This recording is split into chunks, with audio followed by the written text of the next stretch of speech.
इतिहास दुनिया की सबसे बड़ी अदालत है। इससे बड़ी अदालत कोई नहीं है।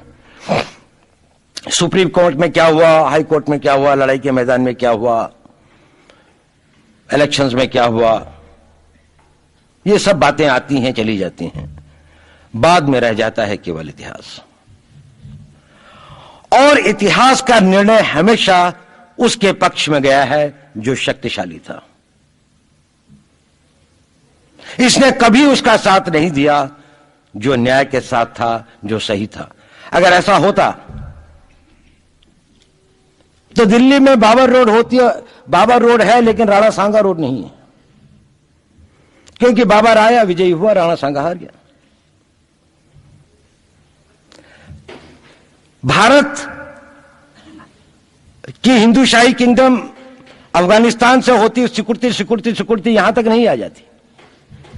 हमने किसी पर आक्रमण नहीं किया, हमने किसी के जीवन मूल्यों को नष्ट नहीं किया, हमने किसी के धर्म ग्रंथों को और धर्म स्थानों को नष्ट नहीं किया।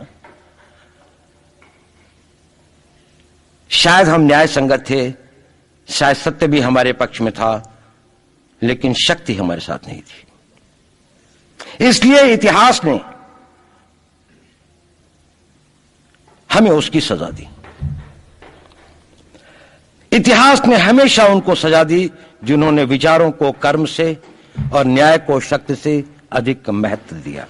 अब मैं ये नहीं कह रहा हूं कि उसको उसकी तिलांजलि कर देनी चाहिए, ये नहीं है कि न्याय का अपना महत्व नहीं है, लेकिन यदि कॉन्फ्लिक्ट ऑफ इंटरेस्ट हो तो शक्तिशाली बनना ज्यादा आवश्यक है।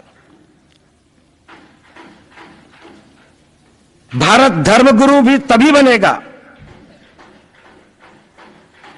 जब एक शक्तिशाली भारत का निर्माण होगा।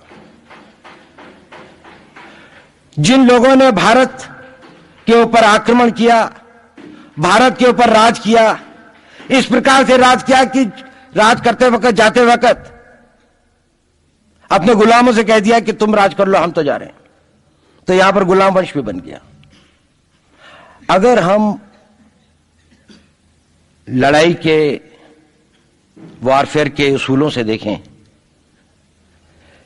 कि किसी भी राष्ट्र की जो कॉम्प्रिहेंसिव स्टेट पावर होती है, किन चीजों से वो लड़ाई लड़ता है, जिसको हम कहते हैं कि ये शक्तिशाली है, दूसरा शक्तिशाली नहीं है, क्या वो अवयव होते हैं उसके, क्या घटक होते हैं उसके।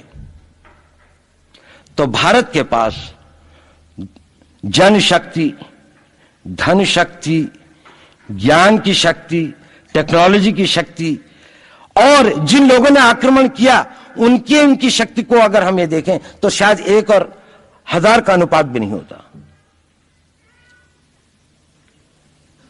लेकिन उसके बाद भी हम वो नहीं कर पाए। और ये प्रश्न भी किसी ने पूछा, उस पर मैं आऊंगा बाद में। निवेदिता जी ने उसका बहुत अधिक उत्तर दिया, बहुत अच्छा उत्तर दिया था कि क्या कारण है, किसके कारण भी हम लोग इस लड़ाई में इतिहास ने हमारा साथ या हमारे पक्ष में न्याय नहीं दिया।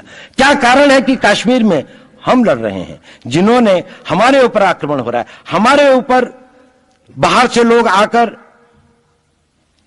वायलेशन हमारे बॉर्डर का करते हैं, इन्फिल्ट्रेटर्स हमारे यहां आते हैं, जबकि पूरा का पूरा कश्मीर भारत का भाग है, अभिन्न भाग है। कानून के अनुसार वहां के राजा ने यह हस्ताक्षर किए, हमें दिया।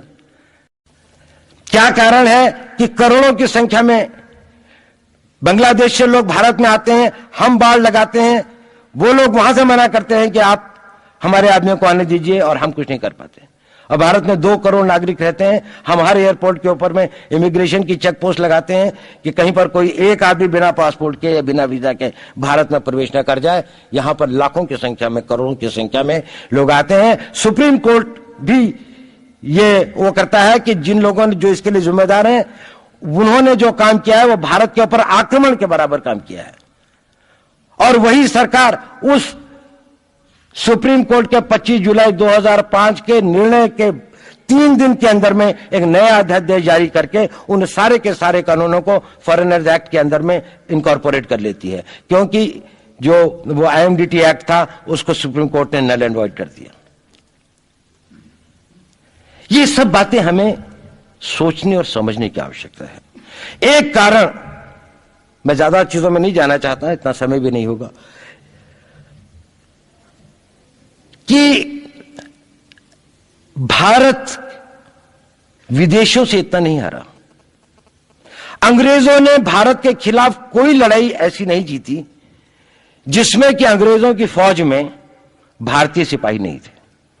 चाहे वह पहले बंगाल नेटिव आर्मी थी, 1857 के अंदर में सिखों और गुरखास ने उनका साथ दिया, जब सिखों से लड़ाई हो रही थी तो बाकी लोगों ने उनका साथ दिया। हमेशा नेटिव आर्मी उनके साथ थी। जब जब आक्रमण वेस्ट से हुआ, चाहे वो पार्थियंस थे, चाहे हून थे, चाहे मंगोल आए, बाद में मुगल आए, तो लश्कर कहां बने? वो तो थोड़े से लोग आए थे। लश्कर बने काबुल में, जिस वक्त तो इस्लामाइज भी नहीं हुआ था, लाहौर में, सरहंद में। हिंदुस्तानियों को हराया है तो हमेशा हिंदुस्तान के लोगों ने साथ नहीं दिया देश का। और दर्द है तो केवल इसी बात का। भारत के इतिहास में अगर दर्द केवल इस बात का नहीं है कि विदेशों ने हमारे साथ क्या किया, उनका तो हम मुकाबला कर लेते, दुख इस बात का था कि हमारे सभी लोगों ने साथ नहीं निभाया और साथ नहीं दिया। और इसकी फीलिंग आज भी मुझे इस देश में होती है।